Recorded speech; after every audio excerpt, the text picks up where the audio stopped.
Le foot, c'est une passion, mais pour certains, c'est bien plus que ça. Une identité, une famille, un honneur à défendre. Depuis des décennies, le cinéma s'empare de ce phénomène entre fascination et brutalité. Green Street Hooligan, Ultra, Furiosa, Hooligan, ces films et séries nous plongent dans l'univers des tribunes où la ferveur se mêle à la violence, où le football devient parfois un prétexte pour des batailles rangées. Mais est-ce que le cinéma retranscrit vraiment la réalité des mouvements ultra et hooligan? Où est la limite entre fiction et vérité? C'est ce qu'on va voir ensemble maintenant. Et d'ailleurs, n'hésite pas à me dire en commentaire s'il y a des films ou des séries qui t'ont marqué dans ce domaine, c'est toujours intéressant d'en débattre en commentaire. Avant d'entrer dans le vif du sujet, il est essentiel de faire la distinction entre les ultras et les hooligans. Pour simplifier, les ultras sont avant tout des passionnés de leur équipe. Ils chantent pendant 90 minutes, consacrent du temps à préparer des tifos, des banderoles, des graphes et à organiser des déplacements. Ils défendent une identité et respectent des codes bien précis. La violence existe dans le mouvement ultra, mais elle n'est pas centrale, bien qu'elle ne soit pas rejetée. De l'autre côté, le hooliganisme repose sur un pilier fondamental, la violence. À travers elle, il s'agit de représenter un club, une ville, voire un quartier avec des nuances selon les pays. Ces définitions sont volontairement simplifiées pour poser le décor, et c'est justement là que le cinéma aime jouer avec la réalité, en mélangeant ces deux cultures, voire en les déformant. Le film Green Street Hooligan nous plonge en Angleterre, berceau du hooliganisme. L'histoire suit un Américain qui, après s'être installé chez sa sœur à Londres, rencontre le leader d'une firme hooligan,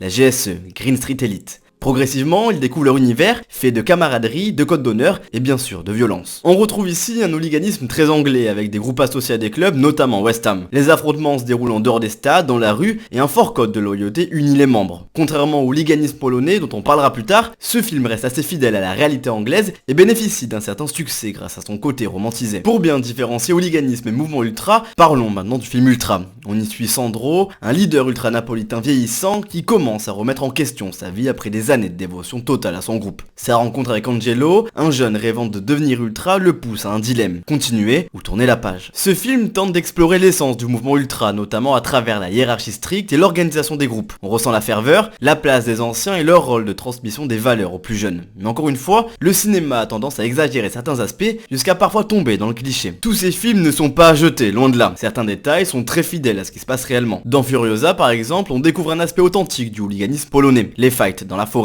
Ce sont des affrontements planifiés entre hooligans loin des stades avec des règles précises, même nombre de combattants, interdiction d'utiliser des armes et impossibilité d'attaquer un adversaire au sol. On retrouve des éléments similaires dans la série Le Hooligan, bien que de manière moins qualitative. Furiosa met aussi en avant des détails intéressants, comme les tatouages arborant des symboles hooligans ou encore l'accueil musclé réservé aux joueurs après un mauvais résultat. Dans Ultra, un autre élément réaliste est la notion de transmission. Les anciens éduquent les plus jeunes, leur inculquent les codes et rappellent qu'un ultra n'est pas un voyou, mais le garant d'une tradition. Tout au long du film, on sent ce poids des anciens et leur influence, notamment lors de la confection d'une bâche, élément clé de l'identité ultra. Naples, berceau du mouvement ultra en Italie, est bien représenté à travers ces thématiques. On retrouve l'importance des bâches de groupe, les déplacements, l'usage de torches en tribune, et même des références aux interdictions de stade qui symbolisent la répression. On perçoit aussi un effort de recherche dans les détails, comme l'omniprésence des marques casual, très prisées dans la culture ultra. Le film met en scène des moments forts, comme des mariages ou des enterrements où les membres de groupe sont présents, drapeaux et chants à l'appui. Ce sont des images marquantes, et c'était intéressant de les intégrer à la mise en scène. Dans Green Street Hooligan, on retrouve également une certaine justesse. Le film ne cherche pas à stigmatiser ces pratiques et ne présente pas les hooligans comme des idiots uniquement motivés par la bagarre. Les membres de la GSE sont insérés dans la société, qui évite la caricature habituelle du hooliganisme anglais. La présence de vêtements Stone Island, marque emblématique de cette culture,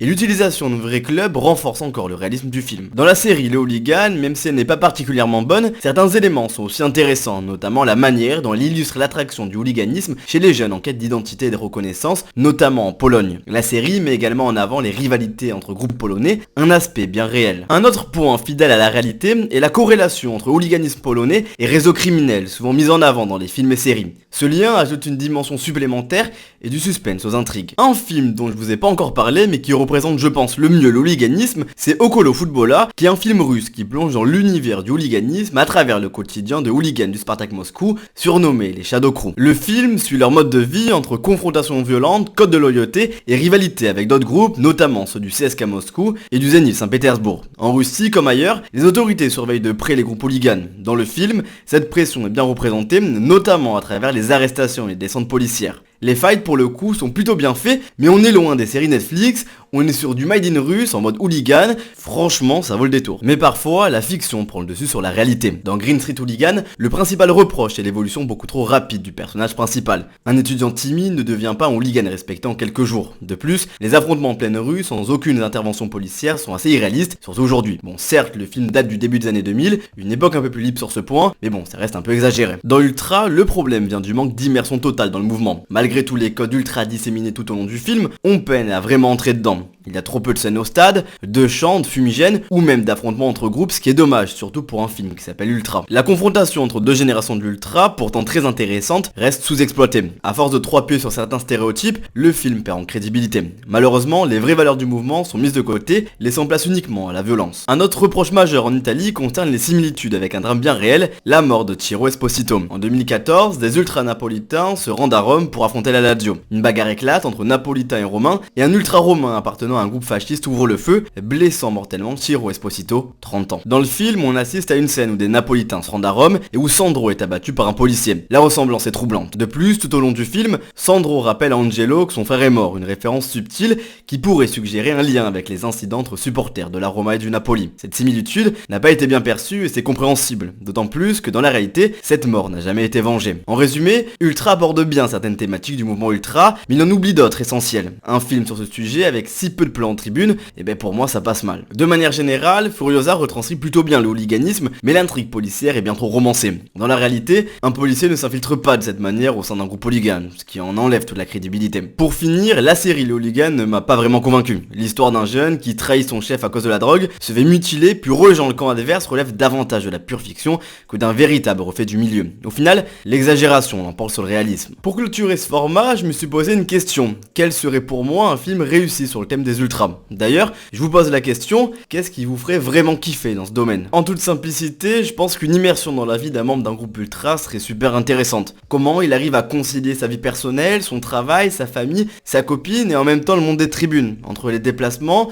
peut-être des bagarres et toutes les contraintes que cela implique, c'est un rythme de vie unique. Mais il y a aussi cette opportunité de voyager, d'apprendre, de tisser des liens qu'on ne retrouve nulle part ailleurs, tout en plongeant dans un quotidien fait de rebondissements. Il y a la beauté des tribunes, ces spectacles hors du commun, mais aussi la dure réalité de cette vie. C'est un véritable combat de tous les jours pour défendre des idéologies, mener des luttes et même réaliser des actions caritatives. Pour moi, ça me semble être une ébauche vraiment captivante à développer. Et vous, qu'est-ce que vous en pensez? Bon les amis, le format va bientôt toucher à sa fin et si vous l'avez apprécié, je vous invite grandement à lâcher le petit pouce bleu et l'abonnement à la chaîne YouTube. Vous le savez, c'est clairement le meilleur moyen de me soutenir. C'est un format qui me tenait à cœur, que je trouvais très intéressant un petit peu, voilà, de plonger dans cette culture cinéma, dans ces films, dans ces séries, afin de voir un petit peu ce qui s'y passait quand on parle de mouvement ultra ou alors de hooliganisme. Et mon constat est assez simple, on retrouve à chaque fois des éléments réels, que ce soit du monde ultra ou du monde hooligan, mais c'est quelques éléments un petit peu éparses. Et on n'arrive jamais à être en immersion totale dans ces mondes et je trouve ça dommage. Je pense qu'au lieu d'aller chercher le sensationnel dans toutes ces séries, une histoire simple qui raconte la vie de Monsieur Tout-le-Monde serait bien plus immersive et surtout on apprendrait pas mal de choses. En tout cas voilà, c'était un plaisir de vous faire ce format. Je ne suis pas rentré dans des analyses très pointues à chaque fois car ça prendrait des heures et ça serait assez répétitif et peu intéressant. Voilà, j'ai fait un petit peu ce choix de parler de ces différents films ou séries mais de manière...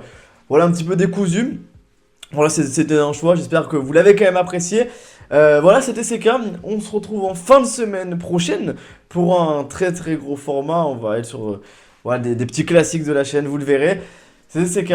Je vous souhaite les amis un très bon dimanche. C'est CK. Peace.